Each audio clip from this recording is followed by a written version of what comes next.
In today's video, we're talking about how you can make some money from home by writing and selling ebooks. Have you ever considered being an author? I'm sure you've probably got all kinds of stories or knowledge that you could be potentially profiting from. Maybe you have a knack for setting up a worksheet. Maybe you have a knack for arranging worksheets for, we'll say, public speaking, podcasting, or figuring out who your best customer is, budgeting, financial cash flow for a small business, or whatever it may be. Maybe you're in the blind community and want to share your personal experience of being visually impaired for your entire life. Whatever it may be, you can write and sell ebooks online. And it's fairly simple.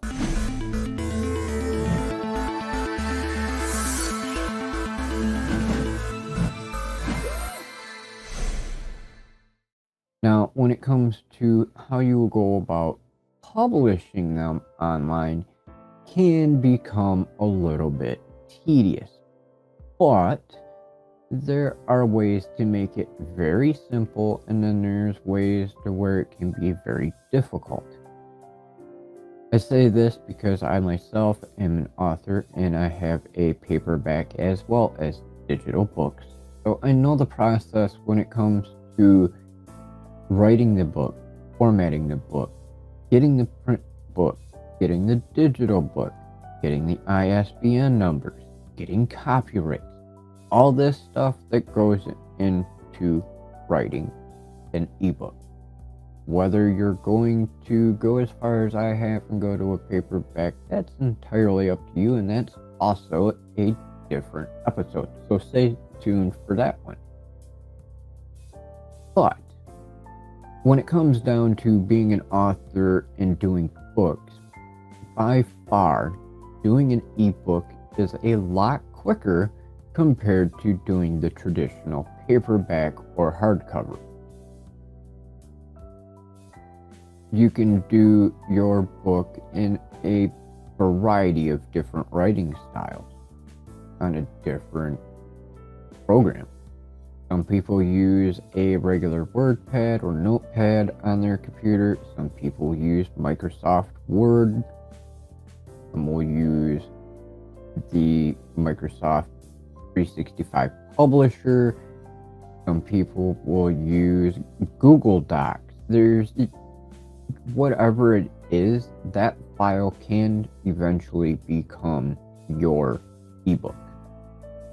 It might require a conversion depending on where you're doing it and what all you want done, but for the most part that should be fairly simple as well. I have converted a lot of my work from an RTF file on a WordPad document into a Microsoft Word doc file. And then they have been converted from Microsoft Word into EPUB as well as PDF. So there's, as I said, there is some complexity to some of these and not so much to others. When it came to converting from the RTF file from WordPad into Microsoft Word, it wasn't that hard at all. The thing that sucked about that was the formatting, if you had any, in the WordPad to Microsoft Word was lost. So you had to reformat everything again. When going from a Microsoft Word file to EPUB, that one can be very complicated if you don't already have a program on your computer to do that. I say this because I had to use a free conversion through a distributor to do mine, and it's still not the best of formatting, but it is better than what it would have been had I not tweaked things what little bit I could. Now, PDF, in my opinion, going from a Word document into a PDF is the simplest of the ways, because it literally just does everything as you have it from Microsoft Word into the PDF. The only thing that you may want that I have not figured out how to do on Microsoft Word is to insert the cover photo to make the full ebook into a PDF, which has required me to go and use a different software to insert that page that I need for the cover, because I like including the cover of the actual book as the first page you see when you open the document. That way you know it's the actual book you're going to be reading, rather than just the copyright page that's underneath that tells you the name and when it was done and all that. But then it comes to, once you have your book finished, we'll say you've written it, you've got it formatted, you've got all your files in the format that you want to be able to distribute with, EPUB, PDF, docs, whatever they may be. Depending on whether you're going to market and sell these yourself or whether you're going to go to a company to distribute for you is going to depend on which file you're going to be able to use. These companies will then take that document and in some cases convert it to what they need, and then they will go through it, set things up, and then ask you for an approval of what they've done to convert that file and make sure it meets your standards. And then if it does, then you're good to go, and they'll list it for sale on a multitude of different websites. Or if you're going to market and distribute and sell your book yourself, you can have something set up like an email list, for instance, with a paywall. You can have a membership site like, we'll say, Buy Me a Coffee or Patreon or something like that, to where you can collect the revenue and then have it unlock that file for them to download. Another option is to have your own website where you can have people go not only to find that book, but other things that you might want to offer as well. Or maybe that's all you're going to do is create ebooks, and in which case you could have your own author's website, have a little bit about you, and be able to show off each and every single book that you have. Myself, I know in the near future that not only will I have the income booster featured on a author's page, but I'm going to have the rest of my books as I go forward on there as well. This way, all of my websites will be complementing each other to flow traffic between each of them to help me out. That way, I'm not just marketing on my one website, I would be marketing on all of them in some fashion to bring traffic over. But that is another way that you could potentially be able to increase your sales as well, is to have that website like that set up with a e-commerce plugin and PayPal or Stripe or whatever pay platform you plan on using. And then they can go on there, find it, purchase it, and then you're good to go. But you do have to remember, when using pay platforms like Buy Me a Coffee, Patreon, PayPal, whatever, they're all going to have some kind of small fee that you're going to have to pay. or it will be deducted directly out of the customer's payment. And then you also have to realize that because you are selling it, you are going to have to also calculate taxes. If you are not charging taxes on an item when you sell it, you are going to have to pay the taxes on that to the IRS at the end of the year. There is a number of different companies out there who will help you sell your ebooks. And just to name a couple, Ingram Spark and Draft to Digital, Amazon KDP. These three different places all offer a variety of different services to help you get your book out to the public.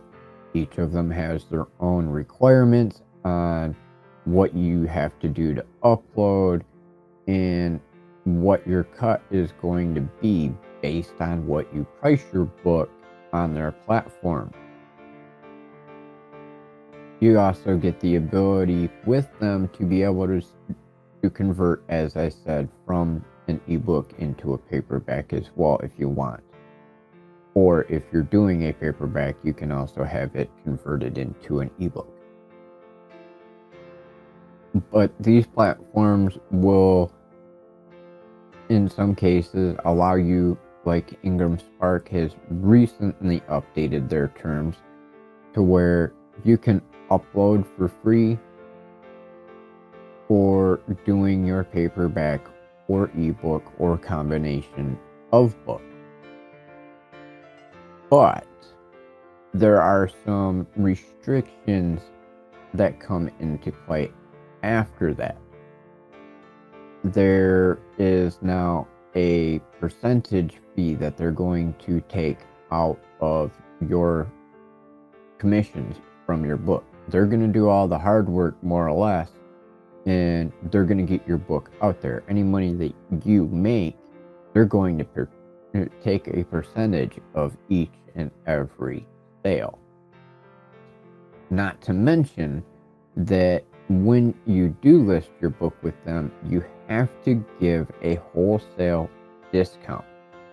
Or I shouldn't say you have to, but it is highly recommended, because if you don't, you're not going to get the amount of books out that you potentially would want. And it's not that you have to, but we'll say, okay, you're going to take an ebook and you're going to turn it into a combo. You're going to do an ebook, have them converted into a paperback. Your paperback is going to be 200 pages.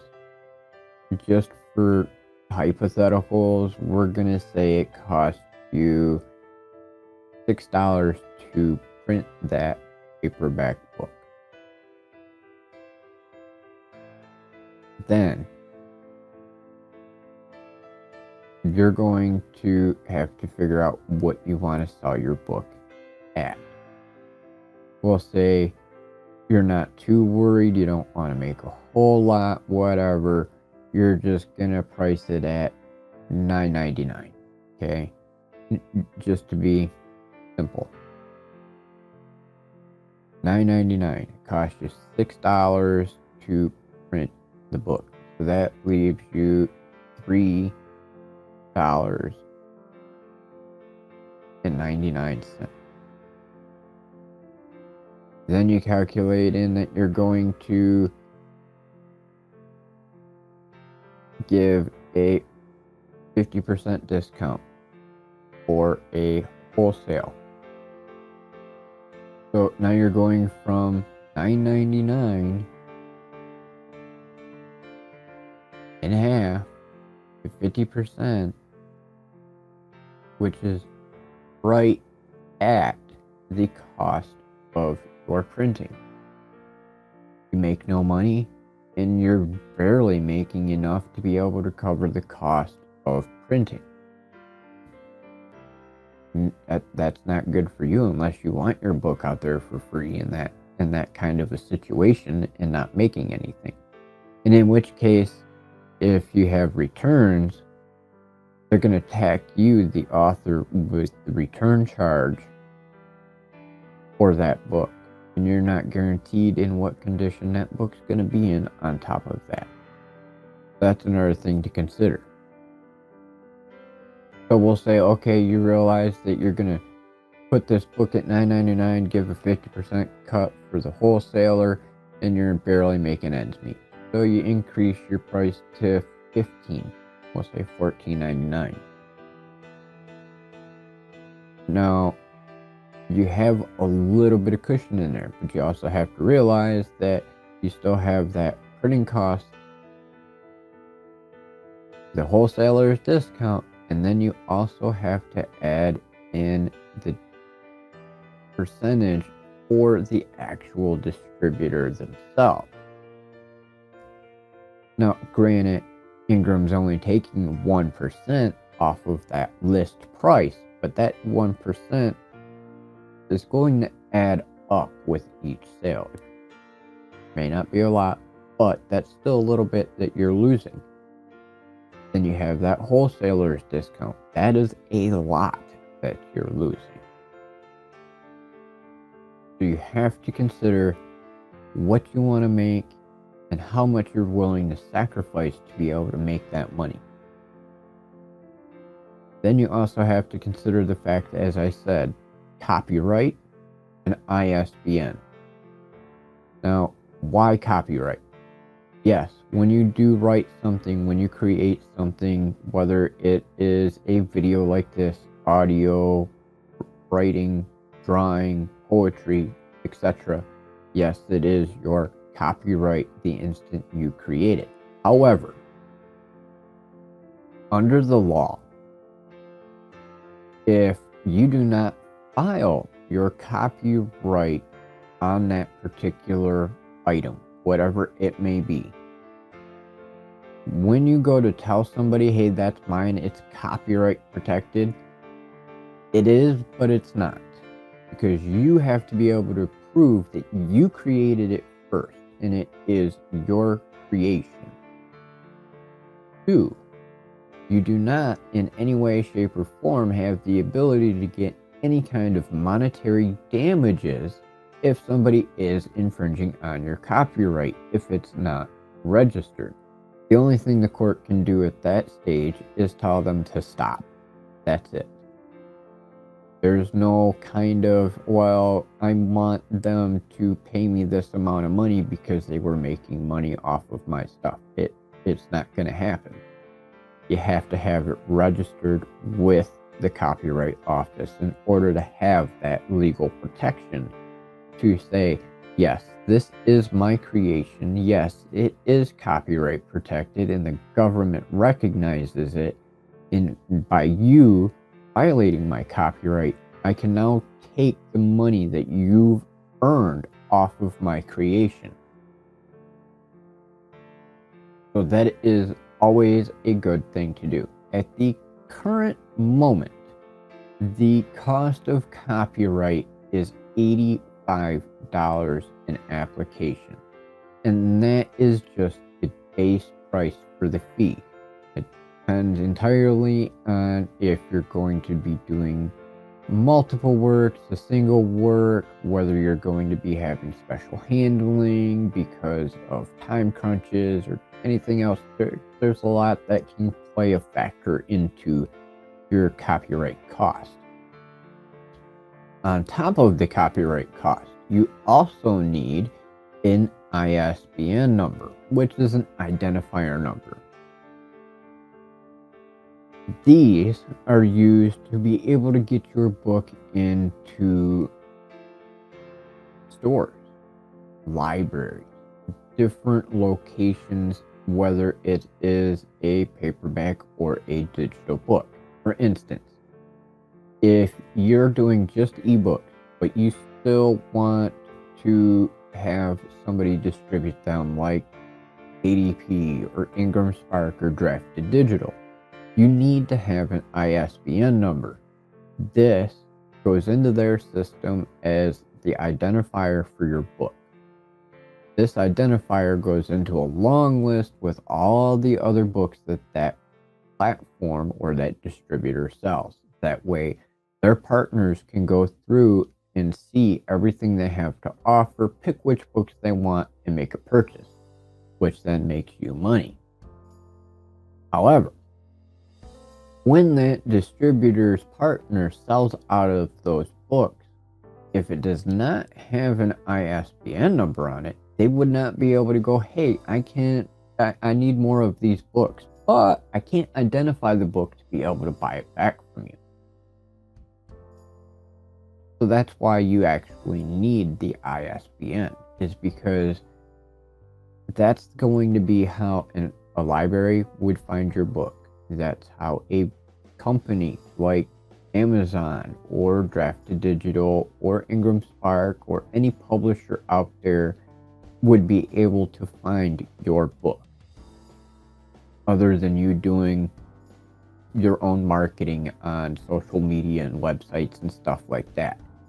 Because if you do not have an ISBN, you cannot sell your book in a platform or in a brick and mortar store. Now, a lot of platforms are coming around now to offering free ISBNs, but there are some stipulations to that as well. When you go to Ingram Spark and they issue you a free ISBN, they also list themselves on your ISBN as your vendor. Same thing with Drafted Digital. It's not that they're taking any extra credit or anything like that, but these companies, by giving you that number, shows that their company is the one that issued that number to you, and only you can use that number on that platform. You cannot take the number that Drafted Digital gives you for an ISBN and take it with you over to Ingram Spark. You cannot take an ISBN from Ingram Spark over to Drafted Digital. Same thing with KDP.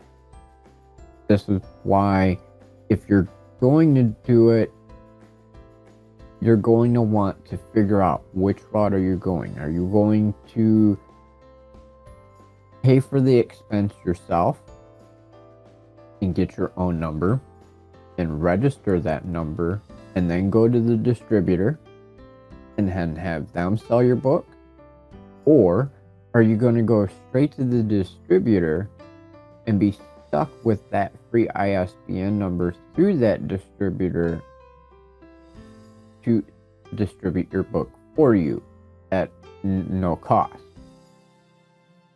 Entirely up to you, but you do have to realize that you can't just go, okay, well, I want to take my book from here and put it over there with this ISBN number. You can't. Those numbers belong to that company, not you. So they can tell you you cannot move that number over. Now, if you purchase your own ISBN numbers, you can go through, put in all the information for your book, and then you can use that same ISBN identifier across platforms. So we'll say if you wanted to use all three of those different platforms for some reason, we'll say you want to do one portion is through Ingram Spark, another portion that you're doing is through Drafted Digital, and we'll say something else is through Amazon KDP. You could use the same number if you purchase it through all three platforms. So I hope that gives you a little bit of information that is helpful. Being able to sell your own ebooks online is a fair way to be able to make some money, especially when it comes to being a digital book. A digital book is a lot easier to create and maintain going forward compared to a paperback, for instance. Paperbacks are going to cost you more because of the paper to create your book. the cover to create your book, especially if you're going to be outsourcing some things if you don't want to do them or don't have the experience and want to learn a new thing to do it. There is a lot that can be said that goes into creating ebooks as well as paperbacks, and learn that it would take me hours. So I hope you found all this information helpful. If you have questions, by all means, feel free to drop them down below and I will get back to them as soon as possible. If you're new, don't forget to subscribe so you can stay updated on the latest videos, live streams, and more. Don't forget to check out one of these videos over here on the right hand side of the screen, as one of them may interest you as another way to make money from home. And until the next time, hope you have a great day or evening, depending on where you are. See you next time.